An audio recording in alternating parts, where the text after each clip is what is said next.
Hello दोस्तों, आज मैं आप लोगों के सामने खोटा व्याकरण में वर्ण लेकर आई हूँ। आज हम लोग वर्ण को समझेंगे जो आगामी जितने भी परीक्षाएं होने वाली है और जिसमें खोटा पेपर है और जिन्होंने भी पेपर 2 रखा है खोटा, वे सभी इस क्लास को ज़रूर देखें। तो आज का टॉपिक है वर्ण। तो जैसा कि हिंदी में वर्ण होता है उसी तरह से खोटा में भी वर्ण है। तो वर्ण हम उसे कहते हैं जिस ध्वनि को तोड़ करके और उसको छोटा नहीं किया जा सकता, उसको हम लोग वर्ण कहते हैं। जैसे अ, आ, हर्षई, दुर्गई, ये सभी वर्ण हैं। क, ख, ये सभी भी वर्ण हैं। तो इस तरह से वर्ण जो है, वर्ण के दो भेद हैं। पहला है स्वर वर्ण और दूसरा है व्यंजन वर्ण। अब हम लोग समझेंगे कि स्वर वर्ण किसे कहते हैं और व्यंजन वर्ण किसे कहते हैं। स्वर वर्ण हम उसको कहते हैं जिसकी सहायता में हमें व्यंजन वर्ण की स्वर वर्ण हम उसको कहते हैं जिसका उच्चारण बिना किसी सहायता के हो, स्वतः हो, उसको हम लोग स्वर वर्ण कहते हैं। जैसे अ, आ, हर्षई, दुर्गई, ये सभी जो है ये सभी स्वर वर्ण हैं। और खोरठा में स्वर वर्णों की जो संख्या है वो 8 है। अब स्वर वर्ण के भी दो पार्ट है। पहला है ह्रस्व स्वर और दूसरा है दीर्घ स्वर। ह्रस्व स्वर की संख्या 3 है और दीर्घ स्वर की संख्या 5 है। अब इसमें देखेंगे हम कि स्वर, ह्रस्व स्वर और दीर्घ स्वर में क्या अंतर है।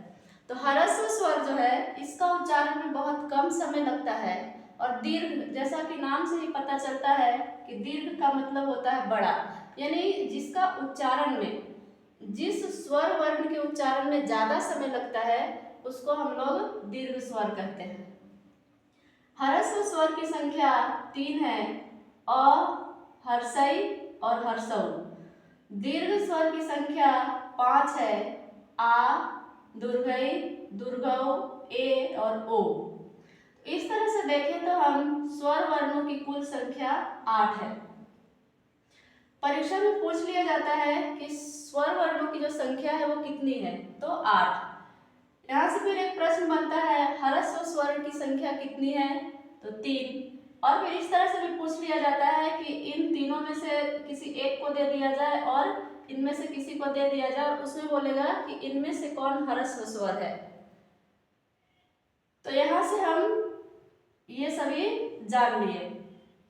अब हम लोग देखेंगे व्यंजन वर्ण।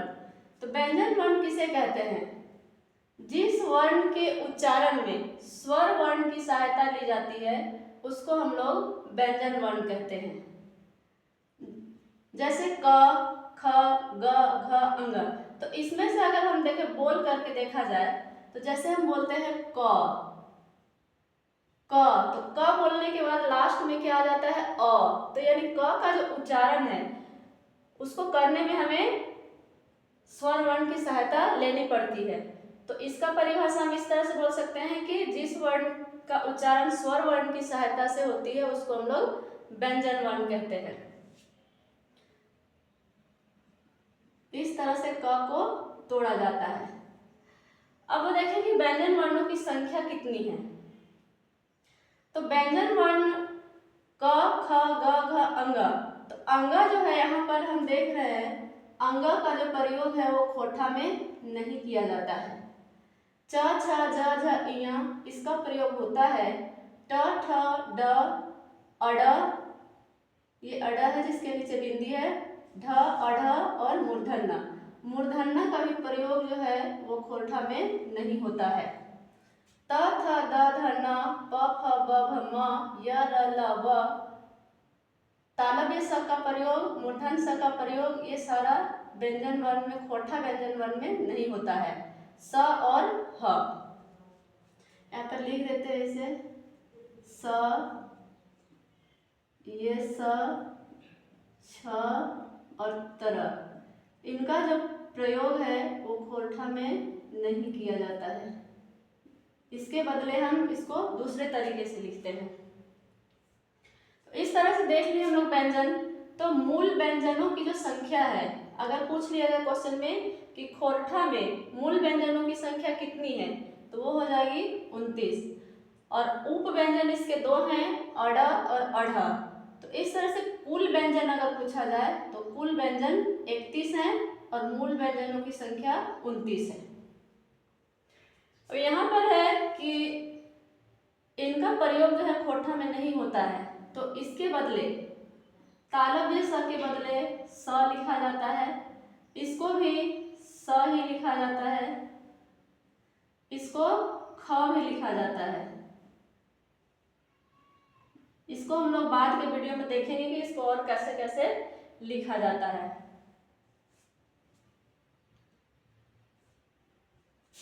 छ को छ के बदले हम लोग छ लिखते हैं या फिर ख लिखते हैं। और तरह को त और र इस तरह से लिखते हैं।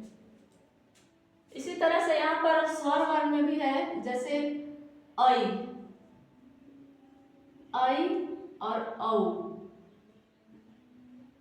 ऐ को हम लोग अ और ई के रूप में लिखते हैं, औ को अ और उ लिखते हैं। अब हम लोग आगे इससे बढ़ते हैं। अब अगला टॉपिक है अल्पप्राण और महाप्राण।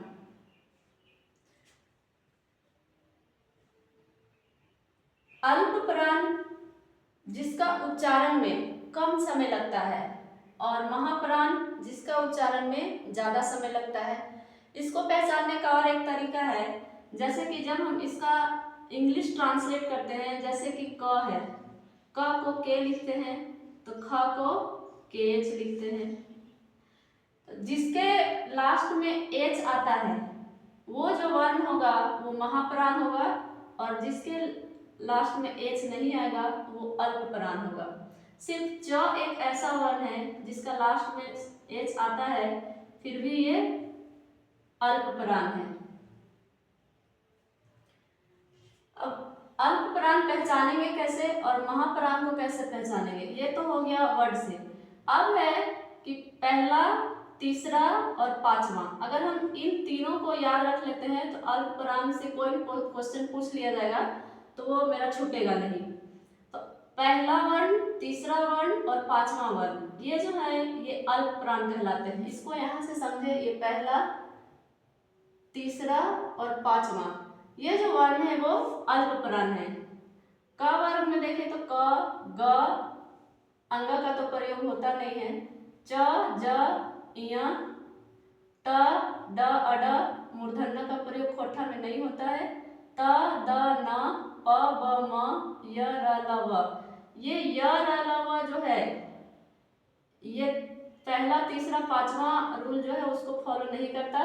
बस इसमें हमको याद रख लेना है कि य, र, ल और व जो है अल्पप्राण है। अब इसमें एक क्वेश्चन और पूछ लिया जाता है कि अल्पप्राण अनुनासिक जो साड़ा है, ध्वनियां हैं, वो कौन कौन है, तो वो है य, न और म। इसमें ऐसा भी पूछा जाता है क्वेश्चन कि अल्पप्राण अनुनासिक ध्वनियों की संख्या कितनी है खोरठा में, तो वो 3 है। अब अगला है महाप्राण। साड़ा यहाँ जान रहे हैं ध्वनि को, यहाँ पर ऊपर जैसा लिखा हुआ है कि ध्वनि को खोरठा में साड़ा कहा जाता है। और महाप्राण दूसरा वर्ण और चौथा वर्ण, जैसा कि परिभाषा में अभी बताए थे कि जिसका उच्चारण में ज्यादा समय लगता है वो महाप्राण है। जैसे ख, ख बोलते हैं तो ज्यादा समय लगता है, क ये जल्दी उच्चारित हो जाता है।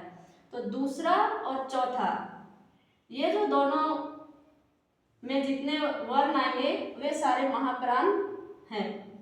जैसे ख, घ, छ, झ, ठ, ढ, अढ़, थ, ध, फ, भ, ह और स, ये भी क्या है, महाप्राण है।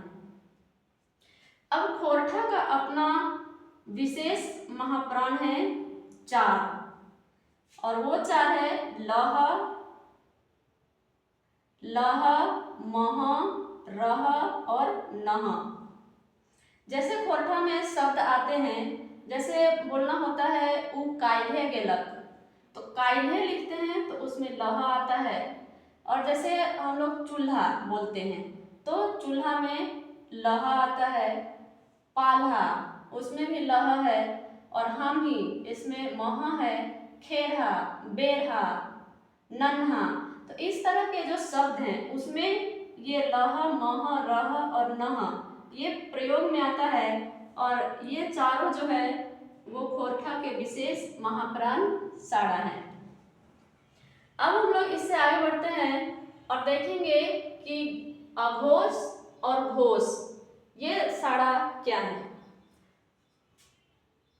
अघोष वर्ण पहचानने का जो तरीका है वो है कि पहला और दूसरा, ये इसमें अगर हम देख लें ये पहला है और ये दूसरा, इसमें जितने भी वर्ण आएंगे वे सारे अघोष वर्ण हैं।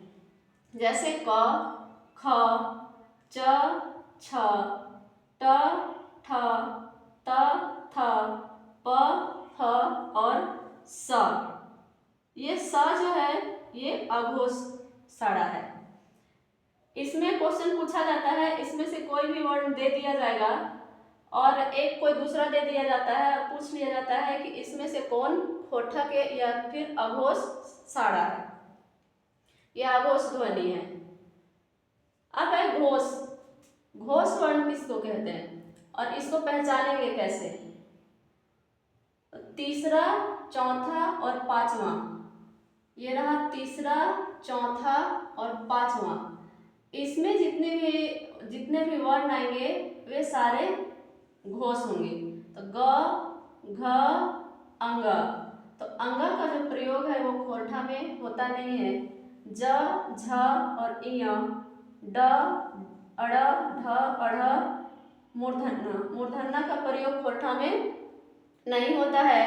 द, ध और न, ब, भ और म, य, र, ल, व, ये चारों जो हैं ये घोष वर्ण है।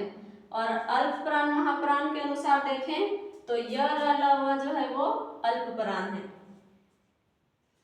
अब इसमें है कि सभी स्वर वर्ण घोष वर्ण है। स्वर वर्णों की संख्या भी हम लोग देखे थे, उसकी संख्या 8 है। तो ये 8 जो स्वर वर्ण है ये 8 स्वर वर्ण घोष वर्ण है। इस तरह से घोष वर्णों की संख्या जो है वो 24 है और अघोष वर्णों की संख्या 11 है। अब इससे आगे हम लोग बढ़ते हैं। इसमें और एक टर्म है जैसे अस्पर्श संघर्षी। इसमें सीधा सीधा क्वेश्चन पूछ लिया जाता है कि खोरठा में अस्पर्श संघर्षी वर्णों की संख्या कितनी है, तो वो 4 है। और ये 4 कौन कौन है? च, छ, ज और झ। अगला है ऊष्म संघर्षी। ऊष्म संघर्षी खोरठा में सिर्फ स है। और अगर हिंदी में देखा जाए तो स और स, ये तीनों ऊष्म संघर्षी हैं, लेकिन खोरठा में सिर्फ एक ही स इसका प्रयोग होता है और इसलिए खोरठा में ऊष्म संघर्षी वर्ण सिर्फ स है। ऊष्म वर्ण सीधा सीधी पूछ लिया जाए तो ह। स जो है ये अघोष और महाप्राण ध्वनि है। य, र, ल, व ये घोष है और अल्पप्राण है। ह जो है वो ऊष्म है, ऊष्म साड़ा है और महाप्राण है, यानी ह ऊष्म भी है महाप्राण भी है। य, र, ल, व घोष है और अल्पप्राण है। स अघोष और महाप्राण है। यहाँ से क्वेश्चन बनते हैं कि कौन सा ऐसा वर्ण है जो अघोष है और महाप्राण है। इसमें भी बनता है कि इसमें से कौन घोष है और अल्पप्राण है। फिर इसमें से पूछ लिया जाता है कि कौन ऊष्म है और वो महाप्राण भी है। तो इस तरह से अगर हम इसको याद रख लेते हैं तो यहाँ से हम आंसर इजली कर पाएंगे। आज के लिए इतना ही, फिर हम मिलेंगे आपसे नेक्स्ट वीडियो में। Thank you.